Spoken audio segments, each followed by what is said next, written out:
Parliament ఎన్నికలు అనేటటువంటిది దేశాన్ని దశ దిశ నిర్ణయించేటటువంటి ఎన్నికలు, ప్రజల యొక్క జీవితాలని ఎట్లా ఉండాలి అనేటటువంటి నిర్ణయించేటటువంటి ఎన్నికలు. ఈ ఎన్నికల్లో అధికారంలో ఉన్నటువంటి బీజేపీ పార్టీ, అట్లనే ప్రతిపక్షంలో ఉన్నటువంటి ఇండియా బ్లాక్ తరఫున కాంగ్రెస్ పార్టీ, అట్లనే ఇతర అనేక పార్టీలు కూడా ఈ ఎన్నికల్లో పాల్గొంటూ ఉన్నాయి. కానీ ముఖ్యంగా గత 10 సంవత్సరాలుగా ఈ దేశంలో అధికారంలో ఉన్నటువంటి బీజేపీ ప్రభుత్వం ఈ దేశ ప్రజలకు ఏం చేసింది అనేటటువంటిది ప్రధానంగా ఈరోజు చర్చ జరుగుతూ ఉంది.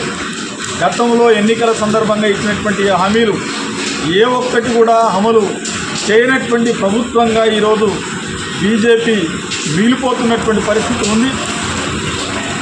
సంవత్సరానికి 2 కోట్ల ఉద్యోగాలు ఇస్తామని చెప్పింది.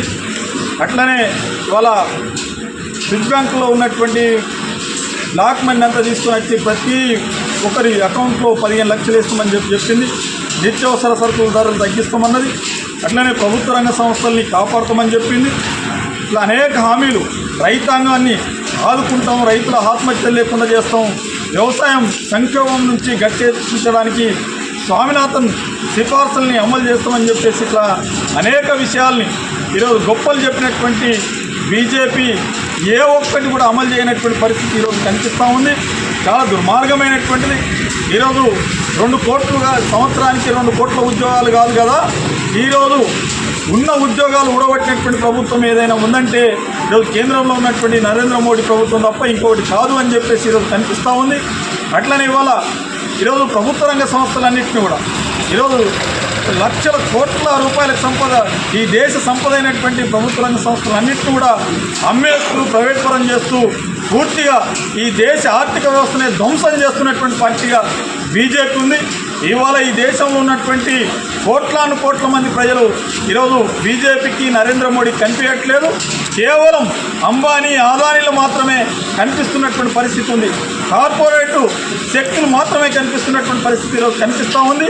ఇవాళ పేదలు ఎవరైతే ఉన్నారో, అట్టడుగు వర్గాలు ఎవరైతే గ్రామీణ ప్రాంతంలో ఇవాళ ఎస్సీలు కానీ, ఎస్టీలు కానీ, బీసీలు కానీ ఈ రకంగా ఉన్నటువంటి పేదలు ఎవరైతే ఉన్నారో, ఉపాధి హామీ పథకం మీద ఆధారపడినటువంటి వాళ్ళు ఎవరైతే ఉన్నారో ఆ ఉపాధి హామీ పథకాన్ని కూడా పూర్తిగా నిర్వీర్యం చేసి ఆ చట్టాన్ని లేకుండా చేయాలనేటటువంటి కుట్ర ఈరోజు పెద్ద ఎత్తున కనిపిస్తూ ఉంది.